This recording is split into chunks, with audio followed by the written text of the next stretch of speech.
Hi mga insan, good morning. So yan po, gusto ko lang pong i-flex itong aking napatubo na apple seedlings. So yan po, mahirap pala po ang magpatubo nito kasi 7 seeds po ang itinanim ko dito at ito po dalawa lang po ang tumubo at ito pong isa ay transplant ko na at ito pong isa ay transplant ko din sa mas malaking pot mamaya para mas lalago ang kanyang roots at para mas mabilis siyang lumaki.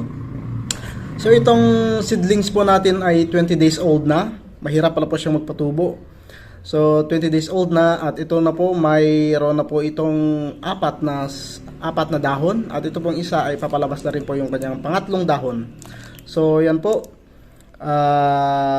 I-update ko po kayo sa ating susunod na video next month. Kasi tignan po natin kung ano mangyayari dito. Kung lalaki pa ba siya, lalago, or anong na, kasi napakainit po ng klima natin dito sa corner Apayao, Philippines ngayon. It's March 29, Biyernes Santo. So yan po, tingnan natin kung ano mangyayari. Update ko po kayo sa susunod, mga April. So ito po, sana mapalaki natin siya ng maayos.